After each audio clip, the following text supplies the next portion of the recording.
Another week, another Netflix documentary. And honestly, at points, this one had me shaking my head and throwing up in my mouth a little bit. It's called UnWell, and it takes a look at the health and wellness industry. Should you be watching this?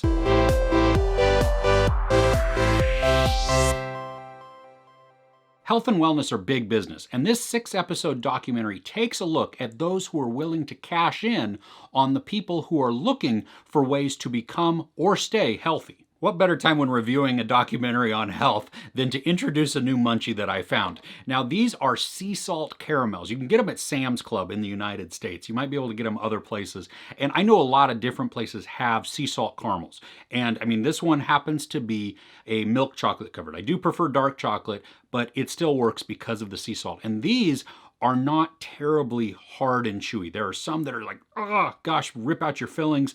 These might, so be careful. But they're also not gooey because I had some that are kind of gooey. But anyway, it comes in a decent size, snack size jar here. I mean, this is individual serving. You know, if you're sitting down to watch a series like UnWell, then you might want to pull this one out and just give it a go. But anyway, they are the sea salt caramels. It's got Madagascar vanilla in it. Oh, so good, especially if you like chocolate and caramel, and I don't know how you can go wrong with that. And the sea salt just adds that tiny bit of, well, saltiness, and it just complements everything. So it is perfect. Let me put it up here just in case. I think that might be in focus.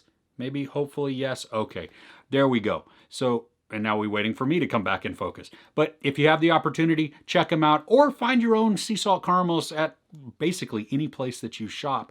I don't think you'll go wrong. So now getting back to the review, you can watch this 6-episode series in any order you want because they're not necessarily tied like in sequential order, and they're not even tied together other than the overarching theme of alternative medicine and how that works or doesn't work.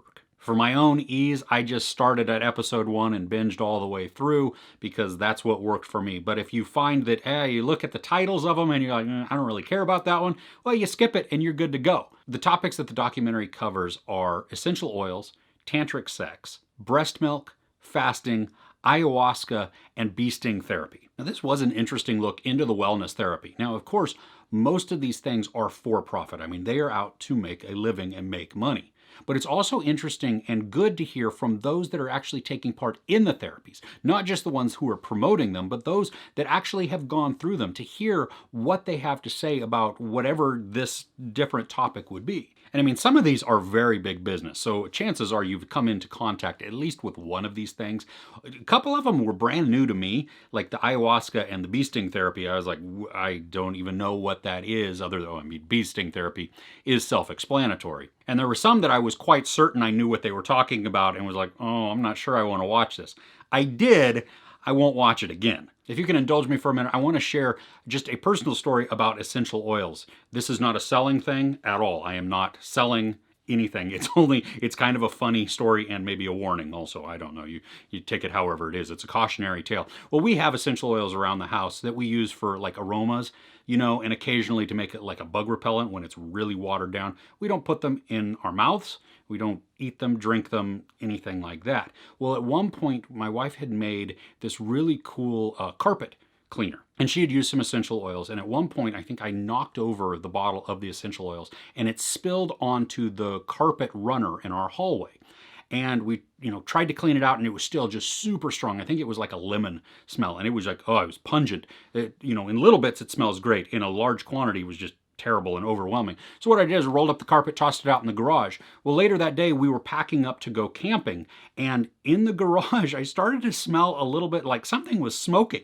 I looked over at the carpet and there was physically smoke coming from the rolled up carpet because the essential oils were doing whatever they were doing. So just be careful. Don't be pouring out your essential oils on your carpets and then rolling them up and putting them out in your garage. This is a PSA brought to you by Moron Chris. Now, I think it's easy when you look at this documentary to label a lot of the people that are participating in this alternative medicine as wackadoos. And I don't think that's really a fair representation because a lot of them, and the documentary does a good job of talking with these people who are partaking in these alternative therapies to find out what it is, what's the motivation that you're doing. And a lot of it is because the traditional Western medicine has failed them, that there isn't a solution, or the solution makes you feel worse. And so I can't fault these people for trying something different and wanting to. And I like that the documentary is pretty balanced, that it shows the people who are making the products or hawking the products, selling their products, the people who are taking part in these products, so they're ingesting them, they're using them, they're, just in the experience, whatever that happens to be. And then they also balance it with science, where scientists and researchers are invited in to comment on the practices. And some of them are like, there is zero evidence that this is positive, but hey, it's making them feel better, so how can you argue with that? And others where they're like, you really should be careful about this. Like, for example, on adults consuming breast milk, which that was the one that I'm never going to watch again. I don't drink milk as it is, so I didn't need to have any more of that. But when doing some studies, contaminants were shown to be in some of these. And when you're buying something online, buyer beware, like anything, because it wasn't necessarily what was advertised that was being delivered to the person who bought the therapy. That's what I really did enjoy about this documentary, is that while they're showing us all different sides, it didn't feel like they were really trying to sway us one way or the other. They were just presenting the facts as it was and letting us decide. Because in some of these, it really works. And some of it just may be a psychosomatic thing, but the people believe it works and they feel better. So hey, who's to argue with that? Some of the things they examined in this documentary were downright scary. I mean, ayahuasca, I had never heard of it, but it is a hallucinogenic drink. And what it does is one of the stages, there's a couple of stages that you go through, like a tired phase, a euphoria, you get to maybe see visions, something like that, because it is a hallucinogenic. But one of the stages is absolute extreme vomiting. No thank you. I'm good. I'm going to pass. But hey, like I tell people when I don't want to eat a certain vegetable or a certain thing at the dinner table, there's more for you to partake if you want it, because I'm not. Each episode is less than an hour long, so it's not terribly time consuming. And the topics can be pretty interesting to learn from. There's no nudity, some talk and descriptions of sex, there is a lot of profanity, and some very violent imagery. I recommend checking out UnWell. It's entertaining and informative. So do you participate in alternative wellness programs? Are they working for you? I'd love to know in the comments. If you enjoyed this review, please give it a like. Also, don't forget to share and subscribe. I'm Chris. This is Movies and Munchies. Thanks for couching with me.